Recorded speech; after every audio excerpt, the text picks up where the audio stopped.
Evening, ladies and gentlemen. It's me, PD, back with another Carlisle Cult Cinema Club, and today I'm joined by Stuart Morriss, an acclaimed producer, casting director, writer, actor, with a passion for the arts and entertainment. His journey really started in 2009 when he founded Misty Moon Entertainment, which eventually led to the Misty Moon Gallery in London. And Stuart likes to bring art and cinema together. Welcome to the show, Stuart. Hello, Paul. Welcome, and thank you for inviting me on here. I know all about Carlisle. I used to travel to Carlisle quite a lot about 25 years ago when I was married to a Cumbrian girl, and then we got divorced. I haven't been back since. But I do know Carlisle quite well. It's a lovely little place, really. England's Yeah, she lived up near Keswick, so we used to travel through Carlisle to get to Keswick. Aye, it's a great little place. Needs a lot more, to be honest. And there's a bit of I do screenings, and sometimes it's like pulling teeth to get folk there. Well, yeah, I've been there. That's like, yeah. That's like. But no, thank you, Stuart, for coming on, and it's an absolute pleasure. You started the Misty Moon Film Society with Adrienne King on Friday 13th, yeah, the original Friday the 13th, final girl. Yeah, she adopted me as her sister, and then so what happened? She came over. We had a little gallery behind a pub in southeast London, which we called the Misty Moon Gallery, and it was just like an old coaching house. And believe it or not, Richard Keel, big old Jaws from the Bond films, through the powers of social media, contacted me and saw that I was setting up the gallery and said, if you want somebody to be involved, Adrienne King from Friday the 13th, which of course was one of my favourite films, is an avid artist, a prolific artist, in fact, and she may be interested in showing at your gallery. So I contacted her and she said, well, look, I'll send some prints over to you and some autographs for your Halloween exhibition, see how it goes. So we did that. That went really, really well. People bought them. And so Adrienne and I started chatting and she said, well, I'd love to come over and bring the real paintings over, hold an exhibition and see how things go. So fast forward to 2011, the September, Adrienne flew in, never met her before, only talking through social media.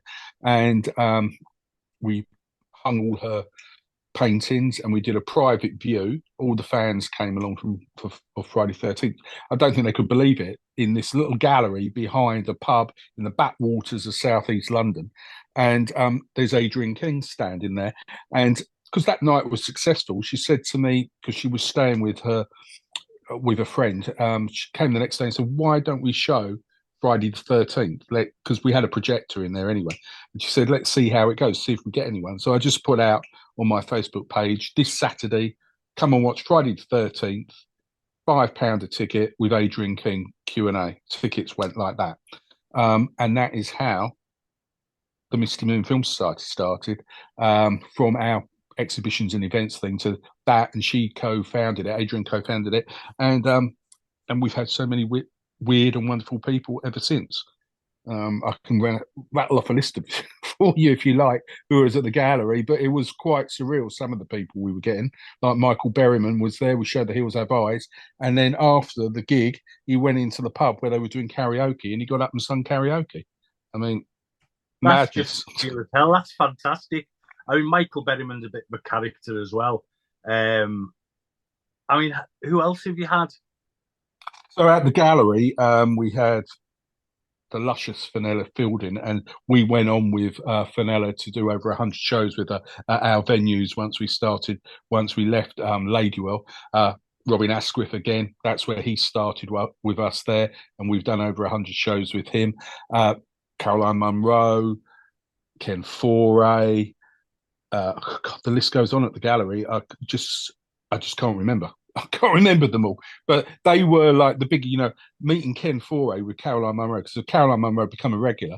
Oh, there's Sally Geeson, Kate O'Mara. You see, they're all coming back to me now. But that was weird, meeting Ken Foray on a very cold October or November night in Southeast London by the train station. And Caroline knows him really well. And so she said, I'll come along with him and I can sit in the audience. It'll be great. And myself and my wife, Mrs. Moon, the lovely Jen, we met them both at Ladywell train station. There's this tall 6 foot+ man, sunglasses on, and he didn't really say a lot to start with. And we thought, oh God knows how this is going to go. Once it started going, he loved the whole setup. He loved the pub. He had his bangers of mash in there and pint of beer. Great. Richard Keel, who was Jaws in the Bond films, he came twice. Loads at the gallery. And then we left there and moved on into central London. And that's where it's really exploded. You mentioned Fenella Field in there, and obviously Carry On Screaming, one of my first crushes. The best. Yeah. You know, and it's, for me, the greatest Carry On film, but that's because I love horror films. Yeah, so, it is. And I think also you didn't have Sid James. It worked. You had Harry H. Corbett in there, and it just worked so well. And I could watch that back to back all night. It's just brilliant. Yeah, classic. I can still remember my dad showing us it for the first time, and it was on late night on TV. It would have been late 70s or mid to late 70s at least. Well, we showed the film at the gallery, and you've got to remember our gallery's a bit like our cottage. It was very small, so it was over 2 floors. Downstairs, you could probably hold 40 sitting just, with a few standing at the back. We had a screen that blocked the window out, so and it was really good. It looked like a wide screen that we had, but all it was an old piece of plasterboard that we shoved into this hole in the window, and we shot and we screen Carry On Screaming, and it was packed. You couldn't move in there, and they were all singing to the song at the beginning, Carry On Screaming, and then Fenella came out and she did a Q&A afterwards, and grown men came up to meet her and were like kneeling, holding her hand, shaking and weeping. It was an extraordinary experience, and that's when I realized we got something very, very special here, because even now we're in the West End, everything is still, we try and do it that family orientated, intimate feeling about it. It's not like a convention where people are on a conveyor belt. We do a show and then there's a meet and greet afterwards. And now where we are at the Phoenix, there's a bar so people can hang around in the bar with the guests. And yeah, it's just a very, very special thing. Oh, and going back to other guests, we had Danielle Harris from Halloween. She was there with Adrienne. Fenella, she was at the gallery. So really, we brought a bit of a slice of Hollywood to Southeast London at the time. Hey, it's got to be done. Absolutely. It has. It's a shame I'm in the position I'm in. I'm so far up north, or it'd be ideal for the likes of me. Well, we were doing the Darlington Film Club a few years ago, before COVID. We used to take a guest up there. So Askwith went up there quite a few times with us. They'd show either Horror Hospital, Queen Kong, a confessions film. Then he'd go up and do our one-man show that we put together. Fenella was up there. I took Dudley Sutton up there. But I don't know really what's happened to the club since all of the COVID things. So we haven't been back. But if you've got a cinema club up there, I'm more than happy to bring someone up. Oh yeah, I mean, we could do something. We've got a big 200-inch screen, nice HD projector, and the sound comes out of 2 massive gig speakers right at the front, because it's a music venue. Well, that's what the Darlington Film Club was as well. It was their little music venue. It was the Darlington Forum, I think we did it in. I know we're going to start taking things to Leeds as well, so going that little bit further north will be quite nice. It's always good to have Misty Moon on tour. Well, the invitation, if I'd definitely have you on at some point with something. We'll have a chat after this. Yeah, I'm more than happy. Yes.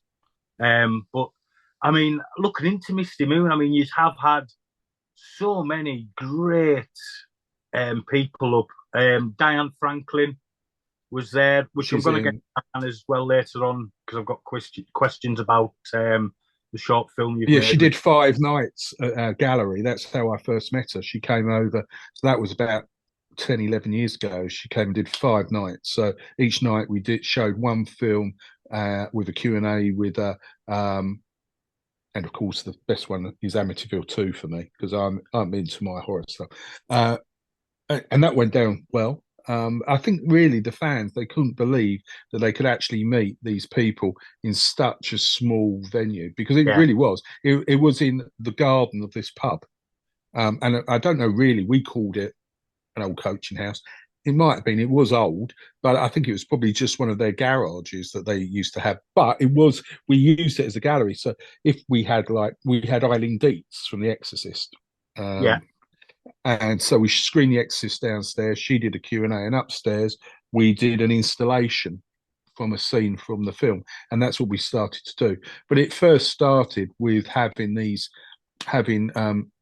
artists who always had a bit of dark art. I always say you can have a lovely painting of a bluebell field, but as long as there's a decapitation or two in there, that's what makes it. that's it. That's it. You say you're a horror fan just like myself. That was what started all this for me, being a massive horror and cult movie fan. But Diane Franklin, again, was one of my early crushes to do with Better Off Dead.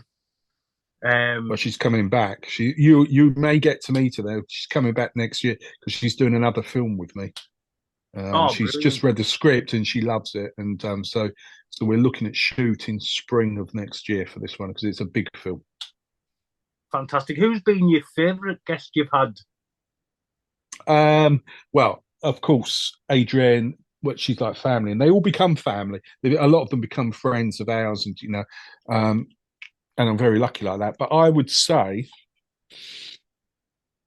I think Richard Keel at the time was because it's just iconic. When I was a child, I went to see The Spy Who Loved Me in the cinema at Lewisham Odeon. And I don't know how old I was when it came out, but not that old, 7 or 8. And he absolutely terrified me. Not so much in Moonraker, because I think they made him out to be a bit more A um, bit of a comedy character. yeah, but he really terrified me in that. And of course, Berryman, The Hills Have Eyes. I was watching all of these films because show my age, I'm 56 now. So I used to see them when they came out in the cinema, like Nightmare on Elm Streets and those, because I was of that age group. But ones like The Hills Have Eyes, I used to go down to a little video shop at the end of our road called Hot Wax that it was a record shop, but he started to sell videos, and he got to know me and my friend Mark.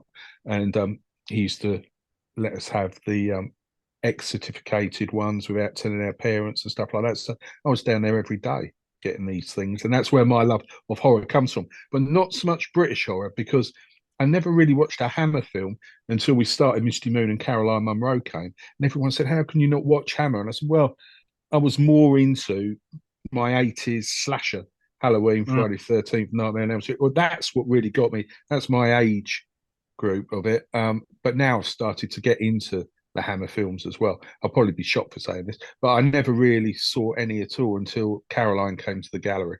And then Madeline Smith, of course, who's a very good friend of ours. Bloody hell. I mean, I'm 49, um, and I was brought up Universal Monsters, Hammer, because we didn't have a video player until the early 80s. But then once it was VHS and video players, I was like you. It was the video nasties, the slasher films, the gorier the better. And Friday the 13th is my favourite slasher franchise, with part 6 being my favourite. Well, I know Darcy DeMoss. I've met her. She didn't come over, but she's a photographer as well now, and she sent us some photographs to exhibit at the gallery. I like part 6. I must admit, the first 4 are the best for me. 1, 2, 3, and 4. When Adrienne came over and we first did her exhibition, Richard Brooker, he came as well. We didn't know. He just contacted me, emailed me, and said he's in the country. He said, "When's the private view?" I said, "Well, you've missed that, but we've got a screening of Friday the 13th tomorrow." And he came along with I think it was his manager back then, Eric Brandon, who used to run conventions in Germany. And Richard was going to do his own gig with us at at the gallery, but unfortunately, I think it was literally 2 months before he was meant to join us. He sadly passed away. But I used to speak to him like this on Zoom, where back then it was Messenger, I think, or Skype. That's what it was. Quite a lot from his hotel rooms. He used to phone me up in the night, and we just had long chats. And I think he was the best Jason because he was a ballerina, no, a trapeze artist, and he worked in the circus, and I think that's why he had that move about him. I prefer Jason when he was the hillbilly to when he was like the zombie Jason. Right. Yeah. I think obviously my age was six was just a big thing when it came out. And I just loved that whole James Yeah, Bond pastiche beginning. yeah, I love that. It's very fun. Yeah, and the whole zombie Jason bringing him back Frankenstein style. So, but I love them all, and I'd say Jason's my favourite of the slashers. Um, Absolutely fantastic. Well, I'm shocked that you didn't watch any Hammer films until the 2000s. Yeah, so it would have been, when did we first have Caroline? So it was about 2011. That's really the first time I had watched as a child, and it freaked me out.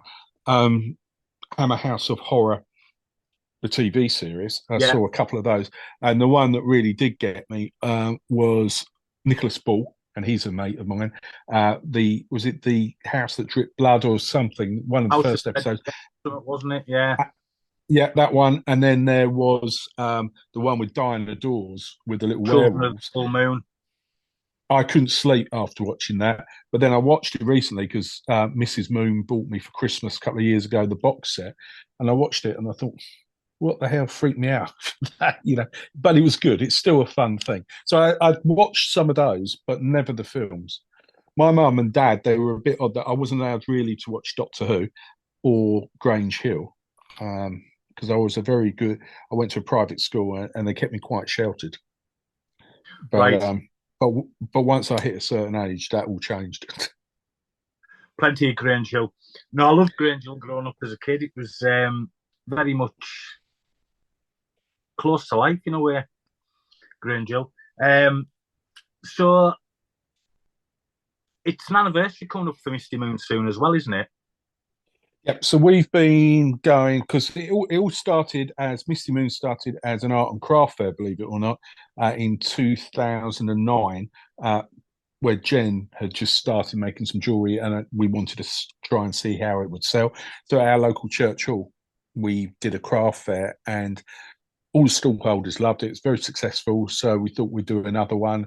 And I said to Jen, if this becomes popular, we should call it something. So we left my mum's house one night after having dinner, a Sunday dinner, looked up at the sky, and there was this misty moon. And I said, that's what we're going to call it, Misty Moon. And it was Misty Moon Art and Crafts.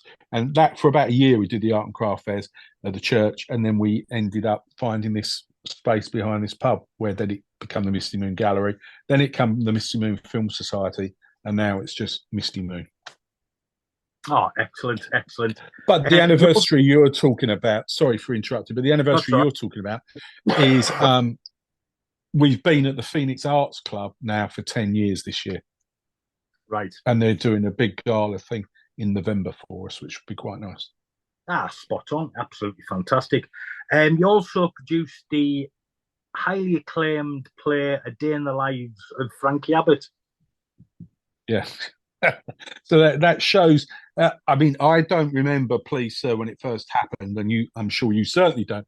It came out in 1968. It was a ITV program, or LWT at the time, about a school of kids, even though the kids were about 2 years younger than the teacher.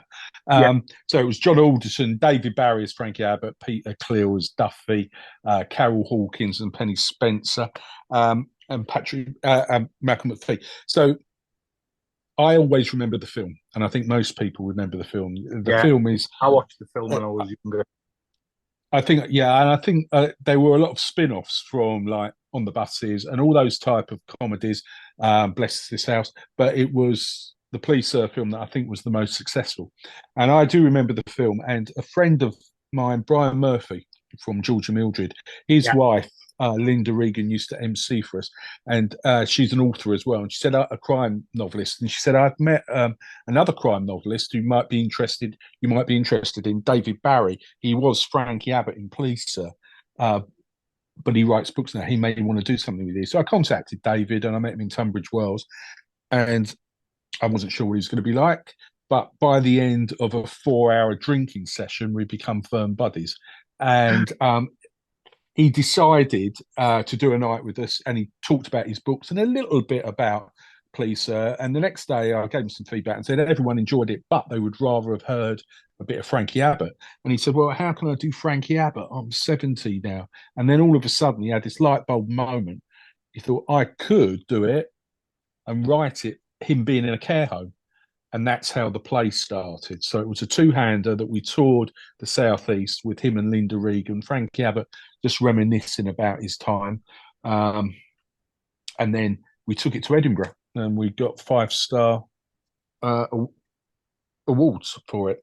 It was in the Edinburgh Post, and it was really brilliant. And now he turned it into a 2-episode audio drama, which we recorded at the Phoenix Arts Club a few years ago, and it's got 5 cast members now. So we've got Judy Matheson in it, David, Suzanne Maddock from The Bill, Graham Cole from The Bill, Felicity Dean, and in the second episode we've also got Larry Dan, who was in The Bill, but of course in the Carry On films.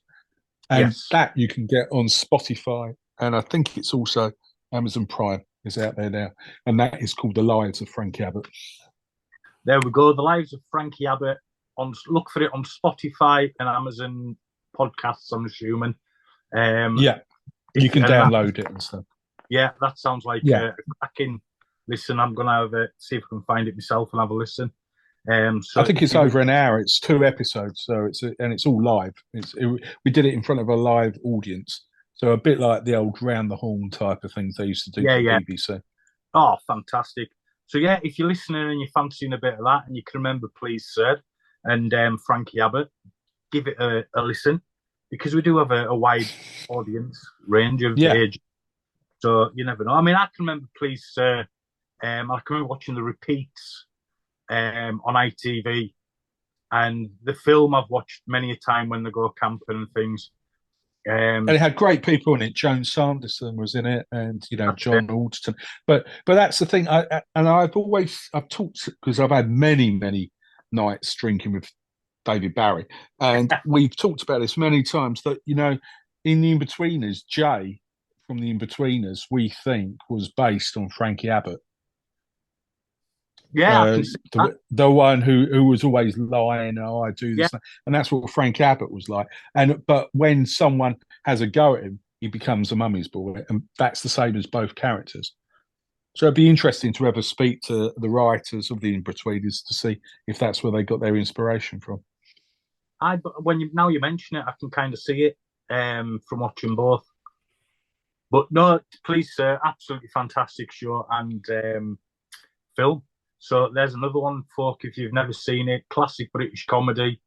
I think one of the episodes I always remember is one of the songs was dedicated following a fashion. The teacher was John Alcott was trying to get himself smartened up and be a lot less kind of, elbow patches type thing. Yeah. And that always sticks in my mind for some reason. Possibly because it's the Kinks song that's playing as it's on. That'll probably be why. And obviously, you've got a connection. I can't not mention your connection with The Bill. Yeah. Produced, was it something like 157 episodes of The Bill podcast? Yep. Which is fantastic. I'm a big Bill fan myself. I watched it originally when it was on. Didn't catch every episode when it was on, because into the 90s, obviously I was going out and getting drunk a lot because it was the 90s and party time. But I started rewatching them last year. I found them all on Drama. Yeah, they're all on Drama they're all day. On Drama, They're on YouTube as well. Oh, right, okay. That's where I found. What it happened was, me and one of my pals were talking about. We ended up talking about The Bill. And he said, "Can you remember the pilot episode?" And I says, "I think I can." Now, 1983, when it came out, I'll have been 9. And I said, "I think I can." And he went, "It's called Wooden Top." So I looked for it, found it, watched it, and then realised the bill is really Jim Carver's story. Yeah. You know what I mean? Yeah. It starts with Jim Carver. As His a probationer, first day there. Yeah. That's it. The first person you hear speaking is Jim Carver, right the way through. But it's interesting because you start noticing the likes of Graham Cole's Tony Stamp. You Yeah. see him about in the background saying nothing for a few Yeah. episodes. He gets a line, and then you start seeing him. You know, And then he's the main. Yeah. He's the longest serving actor character on the program. I think it was like something like 2,500 episodes or something. He was in it for 25 years out of 27 years. Graham was, and I watched the bill when it started in the mid 80s. I worked for the police in the offices at Scotland Yard. I was a civilian, and then I don't want to go too much into it, but I got nastily mugged in 1987, and I really lost my confidence. And I've always said, I went back to where I worked, and I said, they said, "Well, join up the job," and I thought, no, I'd never do that. And then I was watching the bill, and I thought, you know what? If I can meet WPCs that look like Carolyn Pickles or Andrea Mason or Louise Harrison, then I'm going to join the police. So I joined up. And unfortunately, when I joined up, all our WPCs at our police station looked like Burnside and Tony Stamp, which wasn't very good. So I left after 2 years, but I did it for 2 years, which was something. And I was in the West End, Vine Street, which now that station, police station, closed down, has become a restaurant. I was working all round where now we do the gigs. It's bizarre where we have our gigs in the West End. But going back to the bill, we did a couple of bill reunions at the Cinema Museum before lockdown, and then when these lockdowns happened, we thought, how the hell's Misty Moon going to survive? So we took it onto Zoom, and we started off with David Barry, because I always think, let's do a test on him, and if it works out with him, then it will work out with anyone. So he had a book launch, and we did that online. And then I said to Graham, let's do some bill reunions online, which we did do. And it opened it up, it opened Misty Moon up to a whole new audience. We were getting people from all over the world, Australia and America, buying a £5 Zoom ticket now and watching. And we did loads online. And I'd have Suzanne Maddock, who was Cass Rittman. We have tons of them come on, 4 or 5 guests at a time.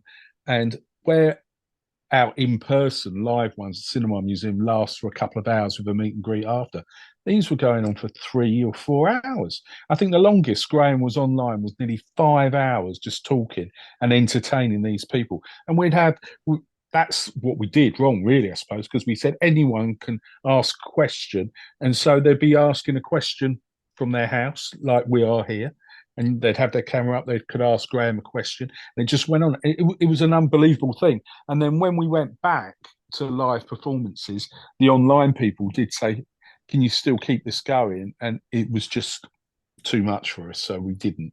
But maybe that's something we should do, because there was a big thing for it. And I know that we did entertain people in those dark days, really. But next month we're on the Bill Reunion 10, which is an in-person one at the Cinema Museum, and they're unbelievable. The Bill reunions, they sell out. This one has got Mark Wingett, it's the first 3, the Eternal Love Triangle, I called it. Trudy Goodwin, Graham Cole, Mark Wingett, and now we've got Graham. He's always there because he's the MC. I used to have an MC, and I thought, well, what's the point in having a fan doing it? You might as well have the person who loved yeah, it because he was in it. And so he does it. So we've just put up tickets about 2 weeks ago for the Bill Reunion 11 in November, and that's nearly sold out. And all we've advertised so far is Graham and Chris Simmons, who played Mickey Webb. So the Bill reunions are huge for us, and I think it's because um, we get all age groups because it's being shown. It's on all the time, Yeah, and so it's not just people of our age that are watching it that are coming. We get youngsters come, all sorts of people come, and when we've done our Sweeney reunions, though, it's people of a certain age and normally men, geezers that go to the Bill reunions is all sorts. It's great. It is really. I've always said the Bill fans and the horror fans are the best fans. yeah. I've obviously horror fan. I've never been around other Bill fans. But yeah, it just and I got after watching Wooden Tops, I thought I'm going to watch some of the first series. So I started watching that with me sucked in, and then Yeah. I'm now 15 and a half seasons in. So you've gone Uh, back to the Hour ones. I think you'll find soon it will get quite soapy because there was yeah, a crossover between EastEnders and the Bill, and that's when it started to get well these storylines were a bit far fetched. It was more about the love lives than there was a bomb about to explode, and you got these two coppers talking about who's sleeping with who. It got a bit yeah, funny. yeah. I know what you're saying. I know what you're saying. But it is a fantastic show, and you're saying about the Sweeney as well. Yeah, Another iconic British cop show which I adore, and I've watched the episodes more time than I care to mention. We just used to do some excellent TV. we did, and the Sweeney we did 5 reunions of that, and of course you haven't got the lead two, unfortunately. But we had like supporting cast and people they want to see are the villains, and George Sweeney, who's a close friend of mine, bless his heart, he's there at each one. He did 2 episodes of Sweeney, Tim Cook, and he was like the most frightening villain everyone says. But to me, he's cuddly George. But sometimes he can turn his face, and you can see that Tim Cook and Dean Harris. He's Jimmy Wands. He comes and they love it. But we've laid the Sweeney to bed just for now because we've done 5 of those, and so this year we're doing a Minder reunion, and we got Gary Webster, who took over from Nice. Dennis Waterman, who became the new Minder. George, of course, is going to do that. And I've got a few other surprises as well, some other guests that we're looking into. I'd never really watched Minder, but my wife bought me the box set for my birthday a couple of weeks ago, and we're working through it, a couple of episodes a night. And it's fantastic. I don't know why I didn't really watch it in the 80s, but I think it was because I was into all the horror films and girls. That's probably why. Well, yeah, But that's it's it. very clever writing. Very clever writing. I watched it with my parents, obviously, because they watched it. And then when I went into hospital to do with this, it was on ITV4, and I'd watch, and it was an episode of The Sweeney, an episode of Minder every day. And I'd done that for about 2 years. I just kept on watching them on a loop every morning because it was just great TV. Yeah. Um, Unfortunately, I think they're probably cut on ITV for at that time of day because there's one of the episodes of mine that we watched one of the early ones last week, and I said to Jen, I said, "There's no way they could show this now, not without some severe cuts." I mean, it's like, yeah, but no, that was the time. Those times, that was the thing.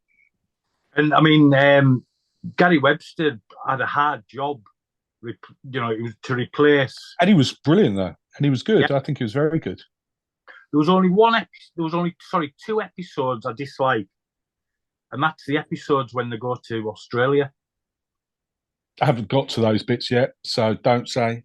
I did watch on ITV4, and I haven't got round to it on the box set, the Minder on the Orient Express, and that was very, very funny. Yeah, it is. That was really good. That's really good. I think also because Fools and Horses are around at the same time, and that's been repeated every day on Yeah, UK Gold. It's always on, and I think you get into such of that. But yeah, Minders very very good. But talking of only Fools and Horses, I always remember when Adrienne came over once for she stayed with us for a week. Irish recorded Saturday the 14th or Friday the 14th that Fools and Horses, which was a homage to Friday 13th. And I think it's the British sense of humour. It just went straight over Adrienne's head. She didn't get it at all or anything. And I said, look, they've even got the Monopoly board, you know, this is about your film, but straight over her head. Yeah, there's another classic Only Fools. You not thought of trying to get a Only Fools reunion going? No, well, my friend Craig Wood, he runs an Only Fools and Horses reunion there, and it's like I'd be, I wouldn't touch anything like that. There's other people that do carry-ons, and like we're known for the bill, we're known for our horror stuff. So yeah, I would hope that people wouldn't try and do what we do, and I wouldn't ever go muck up with what Craig does. And he's got David Jason. David Jason goes to all of them now. I know the first time that he went, I think people couldn't believe it that he was there, and he liked it so much. He's a regular now at this Only Fools and Horses convention. They used to do it at Dreamland, but I think they do it all over the place now. They used I to be in think Margate, where the Jolly Boys outing was. They did it down there, the first one, I think. I think he's coming back as Del Boy for an episode or two or something. Oh, I've read is it? somewhere. Yeah, but he'll be without Rodders because his Nick Flindhurst is doing very well in the States now. Yeah, he is, isn't he? He's in that remake of Frasier, which is good. I enjoyed it. I watched it. I thought it was. I haven't seen it yet, but I will do. I haven't seen it. Tell you what, I did see recently, and it's the only reason I got Disney Plus, but I've kept it. Was the Full Monty TV series? That was good. All right, I haven't watched that yet. I'll tell you what it is. Yeah, that's very good. On Disney Plus, The Bear. All right, okay. Oh, Ted. Oh no, that's on Paramount. The Bear is it's about a guy in a kitchen. He's a chef. Oh right, okay. And I thought you meant the rude bear. Oh yeah. Ted, the TV show of Ted as well is excellent. I've just watched that. Very funny, superb, very non-PC as well. Just what I like. Yeah, same here. Set in the 90s. It's very funny. I spent one night watching it. I think it's 8 half-hour episodes or something like that, and it's great. Or 40-minute episodes or something like that. Anyways, but it's great fun. Also on Disney, Mr. In Between. Right, okay.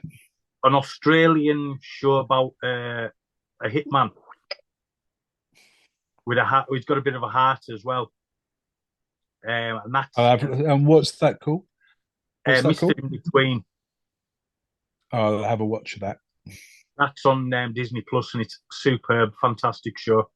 All the episodes are on there as well, and it's got a good ending. Because there's nothing worse than a show getting cut before it should end. No, of course. Yeah. But yeah, so what made you do a Bill reunion to start with? How did that come about? Well, that's always been the Bill's been one of my favourite programs, and I think it was that I think actually I can't remember. We were going to do something at the Cinema Museum, so we are going back quite a few years now. And when we first started the Cinema Museum, it was with Robin Askwith, and I did go to them and say, "I've got an idea about doing a television thing, the Bill," and they said, "Well, we're really cinema, not television." I said, "Well, I think it would do well." And when I told them what it was, and I think they saw the amount of people that came, they loved it. And we had the original Sierra Oscar car.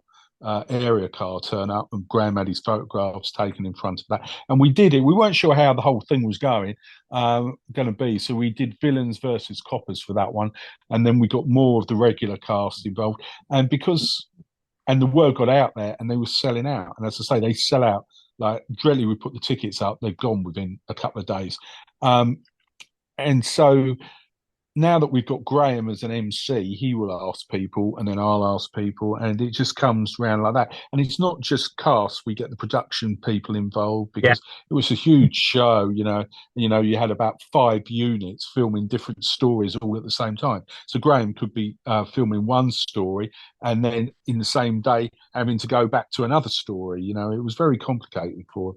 So that's what people find is interesting. But so our night is an on-stage Q&A with about 5 or 6 of the cast plus the MC that lasts for about an hour and a half, and then questions from the audience, and then it's a meet and greet after, and that's really what the audience want. They want to meet everybody where they can have their photographs taken and get autographs from them. And then sometimes, and there's a bar there as well at the Cinema Museum, so they can stand in the bar and have a drink. And they're all very polite. The Bill fans, they queue, they don't push, they wait. And I know Jenin has said to me before, have you seen the length of this queue? And I said, well, yeah, we've got to get through it. So we don't leave until everyone has met. has been seen and sorted. Oh, that's lovely. That's yeah. Fantastic. But the Bill ones can go on for years. We could just keep on doing it because it was like a stalwart of the television industry. Gary Webster said to me, you could do one and then not do one for a couple of years, but then always know there'd be a Bill you could go back to. And it opened the careers for loads of people. Ray Winston, even Roger Daltrey was in one.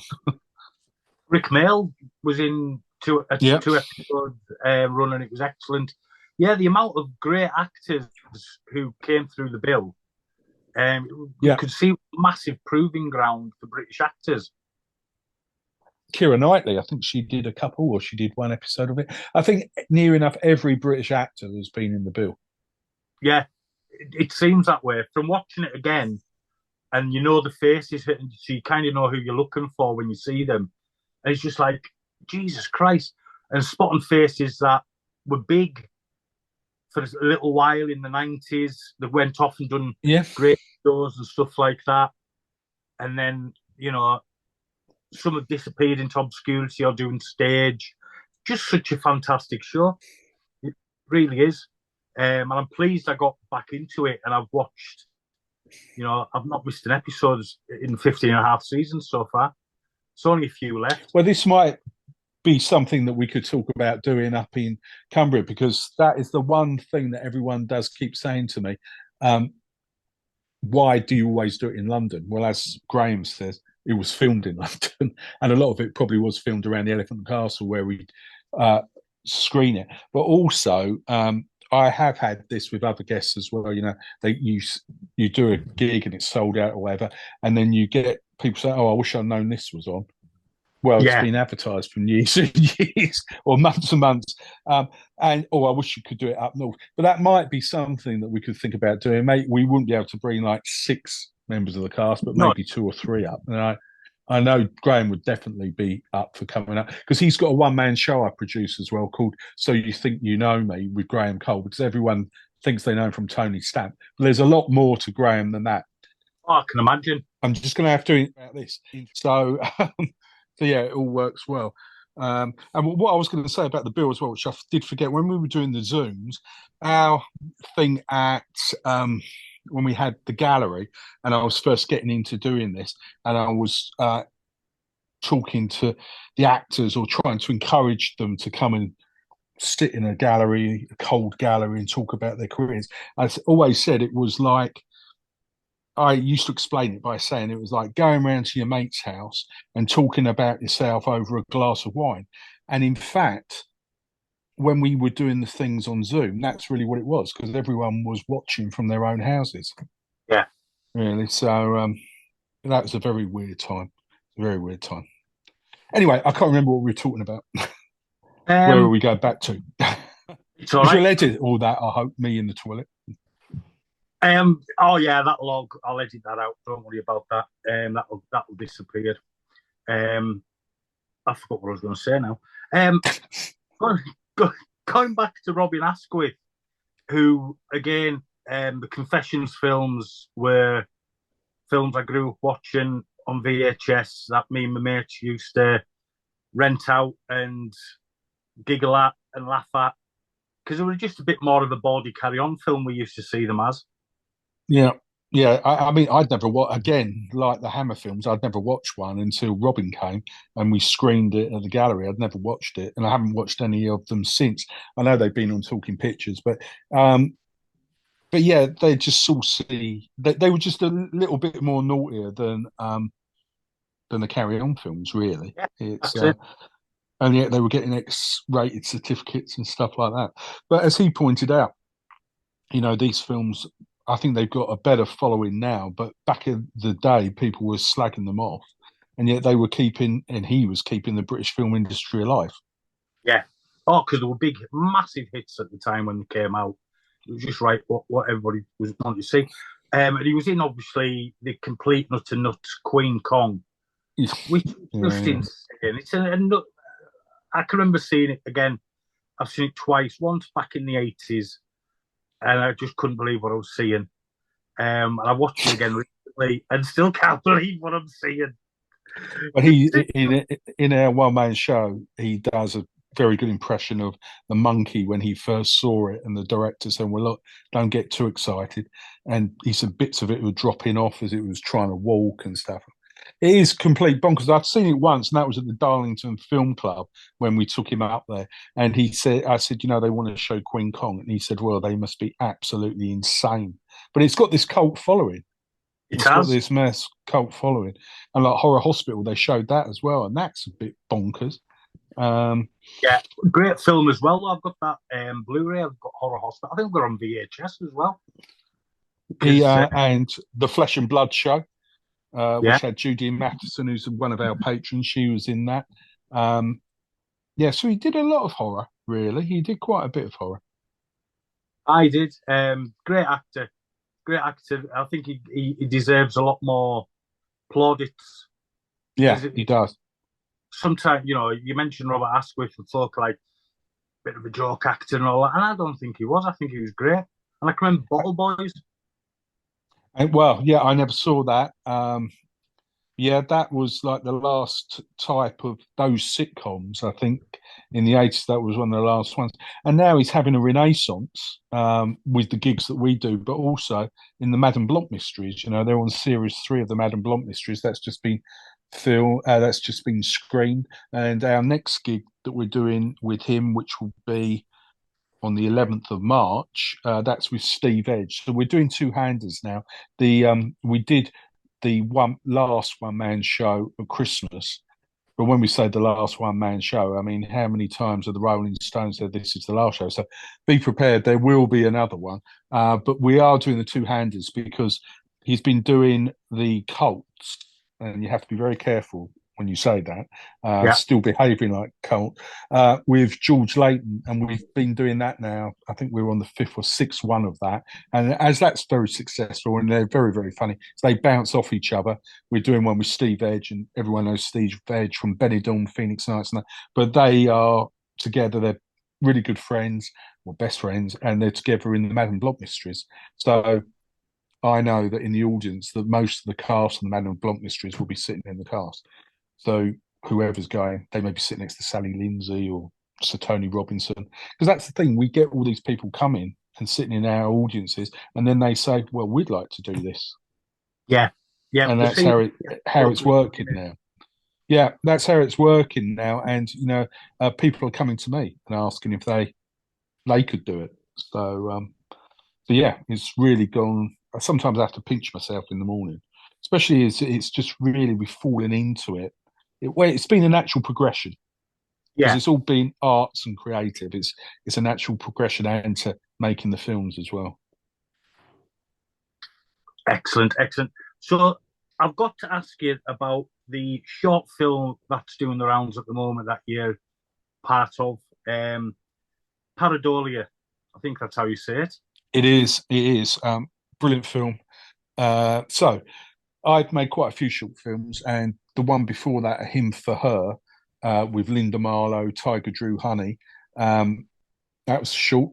That's won over 18 awards and worldwide. And Deborah Voorhees, from Friday the 13th Part 5, who was the only Voorhees in Friday the 13th Part 5. She was coming over to screen her 13 Fanboy film with us in 2021 at the Phoenix, because I've had a relationship with Deborah for a long time. She came to our gallery. She showed Friday the 13th Part 5 there, but she was doing acting workshops. She stayed for a month with Jen and I, and they were showing her film Billy Shakespeare, which was her first directorial role. But anyway, to cut a long story short, she was coming over to do 13 Fanboy, and I said to her, look, we're filming this short film. As you'll hear, would you like a cameo? And she said yes. So we got the writer to write her a little scene with Linda, so she's in that film as well. And then off the back of that, I knew Diane was coming over to do a couple of gigs with us 2 years ago. She was going to do Dark. I was taking her to Dark Fest, but she was doing a couple of Misty Moon. And I said, look, I've always wanted to do a film with you, Diane. I love you. We're great friends. I love Amityville too. That's one of my favourite films. Would you do it? And she said, I don't normally do shorts, but because it's you, I trust you and Misty Moon. And if the script is good, I'll do it. So I said to Jen, look, I've worked with a few directors. I think I want to go into a different thing with this. I want it to be a bit different. I want it to be dark. Who do you think? And we run a film festival. Misty Moon International Film Festival has been running for about 14 years now. And she said, do you remember the guy, the young boy that, he's not a boy, the young man that directed a film called The Understudy the year before? And that won the Dudley Sutton Award. And I said, yeah, I do. She said, see if he'd be interested. So I called him, and his name's Aaron Truss. And I just phoned him up and said, look, I'm looking at doing a film with Diane Franklin later on this year. Would you be interested in directing it? And if you have got something already in mind or written something, let me know. After he'd got up off the floor and sat in his chair again, he said, yeah, I'd love to do it. And then he got his father involved. My idea was just because I live in a very old cottage.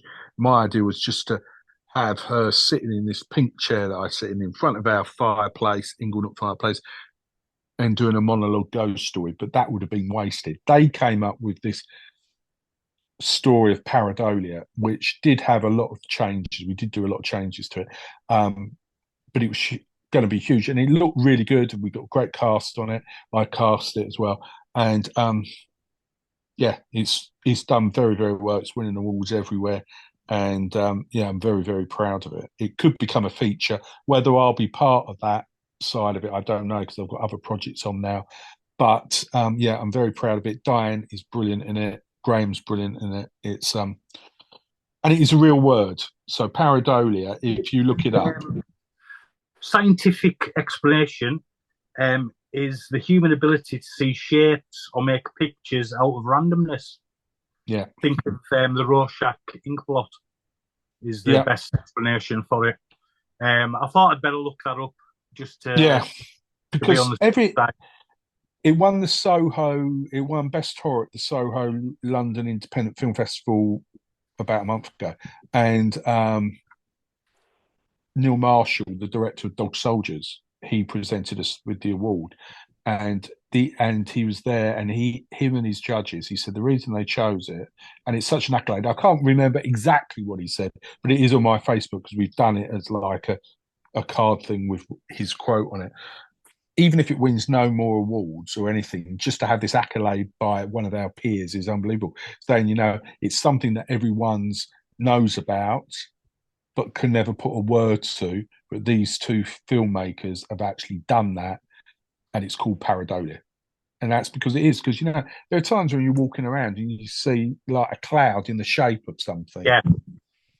Or you see Jesus in a cup of coffee, or in our film, Jesus on a dog's bum. It's that type, So that's what it is. And I'm not going to give too much away, but it's basically Diane lives in this country now, so it's not meant to be set in America. It is here. She's an American lecturer who's moved here. She sets out for her students to find out about Pareidolia, take pictures of Pareidolia, and she does the same thing. But as she's doing it, it's following her around to this awful thing. And Graham is a priest in it. So it's got a touch of everything. It's got a touch of the 80s slasher films. We've got a bottle of Adrienne King's um, Crystal Lake wine in there. We've got Sandy Johnson, the original Judith Myers from the original Halloween. She does a voiceover, a bit like Stevie Wayne from The Fog.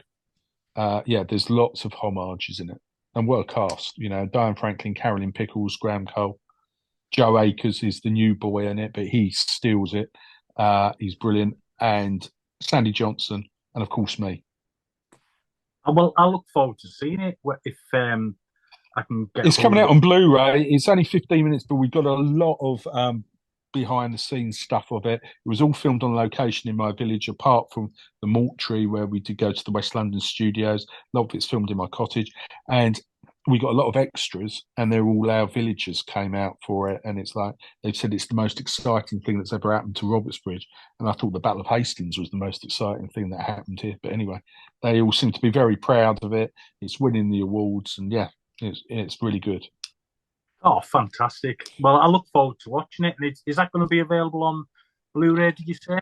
It will be. We're sorting out the Blu-rays now, making them also for our backers. And then we were going to launch it in November, but I think we'll probably launch it before that. And we are looking at streaming it, but it won't be on YouTube. It's too good for YouTube. So it's going to be something like a paid for platform. Not that we want to get any money from it, but we just want it that it's that good that it shouldn't just be out that anyone can see it. If you know what I mean. Not sound. I would have put it on Amazon Prime, but they don't do shorts anymore. You can't put shorts on it, otherwise it would have been on there. I think Aaron said there is a horror version of YouTube or a spin-off of that that's a subscription based thing. So we'll try and get it on that. My idea would have been brilliant to have had it on Netflix, but there is a lot of talk about doing a feature. That's what all of the reviewers have said. I mean, it had a 4-page review in Starburst because it was at Fright Fest. It was in the big Cineworld on the super screen there in August. And there is a feature, and I do know it's being worked on, but whether it will be, whether I'll be in it, have anything. I'd like to be involved with it at some stage of it, but I don't know. That's a way off in the future. Is there any? Have you got any more films lined up, planned? I've got quite a few. I've got 3 or 4 projects on the go in early stages. One that's been there's a couple. There's one that I was telling you about, and I'll tell you when come off because I can't give too much away yet because the 2 actors are reading it as we speak, and hopefully they'll like doing it, and that'll be a great one. There is one another 2-hander I'm doing with Adrienne King in November when she comes over. We're filming again in the cottage. It's a lovely script. Directly Adrienne read it, she loved it, and it's a 2-hander, very art house film. It's really really good. And then there was a film that I was looking at doing before lockdown called Chuck, which is about Charles Manson before he became Charles Manson. So I don't know if you know too much about the history of him, but he was always getting into trouble for stealing cars, stupid little things, a lot of small felonies, and he ended up going around all these different institutions. And there is a bit of an urban legend that he went into this one institution where the doctor was doing illegal lobotomies, and that's what our story's about. And I had a cast set up for it. We did a read through, but 4.5 years down the line, I think it should be recast. So I've Diane Franklin is going to be in that. She's playing the lead, and Gary Webster's in it. He's going to play the doctor. They are both happy for me to announce them now, and we're looking at filming that in spring of next year. And that's the biggest. That will be the biggest film project I've done. It's going to is a big thing. It's going to be a lot of work on it, and it's really dark. Where Pareidolia is dark, this is even darker. It really is a bit Oh, well, I look forward horrid. to hearing more on that and seeing that when it gets made and released. It sounds very interesting. Mm. You mentioned VHS. I've seen you've done a VHS documentary as well. Well, that was with Aaron Truss. Yeah, that was him. He produced it, and he contacted me when we first started to get to know each other a bit better. And it's Cult of VHS, so it's about that era, you know. And that was showed at Fright Fest. And my segment is about video nasties, and I'm with Graham Humphreys, who the Yeah. famous movie poster artist, who's also a very close friend, and he's designed a few of our Misty Moon ones, like the one I showed you there of Madeline Smith in the background. And yeah, that's a very good documentary. I'm not sure where that is. I don't think that's out yet on release. I don't think it's on YouTube or anything like that.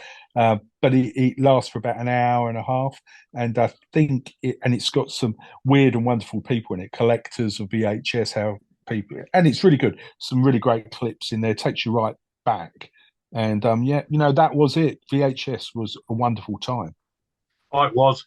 It was. I mean, I've got a massive VHS collection, and I've just completed the 72 Nasties on Oh, VHS, really? which was a bit of a hard one. Yeah, yeah. So, and I think finishing off, um, is there anything else you want to plug before we finish off? Well, I'd like for people to come to, if you're London based, to come to the gigs. The gigs are doing great. We've got some new ones coming up with some new people. So Mark Benton, everyone must remember or Yeah. knows of Mark Benton. He's doing a thing called the Three Amigos with us, which is Mark Benton, Bill Fellows, all Northern lads, and Jonathan Linsley. Bill Fellows at the moment is currently in Coronation Street. He plays Stu, the chef, and Jonathan Linsley is best known for Crusher in Last Summer Wine, but also he was in three of the Pirates of the Caribbean films, and he played, and you may be getting to see this in the bill at the moment, Dennis Weaver, who was a semi-regular villain in it, very nasty character, and Mark. So they all know each other. They were good friends. So this is going to be a gig that we're going to do where they're going to we don't know how it's going to go, what they're going to talk about, but it's going to be about their careers, how they met, and it's just going to be a nice, yeah, just like sitting around a living room with them with a glass of beer in their hand. So that's in April. Then we've got 50 years of Graham Cole in showbiz, because it's 50 years this year. He got his equity card. That's going to be a bit like a This Is Your Life thing we're doing at the Yeah. Phoenix with him. We've got lots more Askwith. Askwith and George Layton in April. Askwith and Steve Edge in next month. And then we've got the Bill reunions, got the Minder reunions. And someone came to me, because I am getting this a lot, saying, would you be interested in putting this on? And we've been asked to do Kroll, because I sort of remember Kroll, but I think it came out. Well, I think it came out around about the time of Return of the Jedi, so it lost a bit of that, what it should be, a British film. And they've asked me to do a screening of the film and a Q&A. So I presume it'd be 41 years of it, because I think it came out in 1983. So So we're looking at doing that in November. And at the moment, I think we've got Liz Anthony, and I'm trying to get Francesca Annis involved as well for that. So one of the best fantasy weapons ever, the glaive. was that the round thing with the That spikes was, coming yeah, out of like, it? yeah, fantastic weapon. Always wanted one as a kid. Well, you're going to have to come all the way down to the Cinema Museum in Kennington to see this, because hopefully we'll have them all there. We'll do a screening of it. So that's something we're looking at doing in November. And then we've got like our 10th anniversary party at the Phoenix. So there's a lot going on, plus the films we're doing. So as I say, this film that I can't really talk too much about, the script's just gone out to the two actors yesterday. Fingers crossed they like it, and if so, that's a really good script, and that will be possibly a July shoot. And then this one with Adrienne in November, and then Chuck next year. Absolutely fantastic. What a calendar you have. Yeah, Absolutely chocolate person with work for you. Stick around after we sign out, and we'll have a bit more of a chat. But thank you so much for coming on, Stuart. It's been an absolute pleasure chatting to you. thank you, Paul, for having me. No, it's been great. I've thoroughly enjoyed it. and I look forward to chatting to you again at some point. And hopefully meeting in person. Yeah, definitely, 100%. So I'll sign off from this and just stick around and we'll have a chat after. Okie dokie. I've been PD. This has been Stuart. It's been the Carlisle Cultcinema Club. Thank you all for listening and watching, and we'll be back soon. Speak to you again. Bye now. Bye. There we go.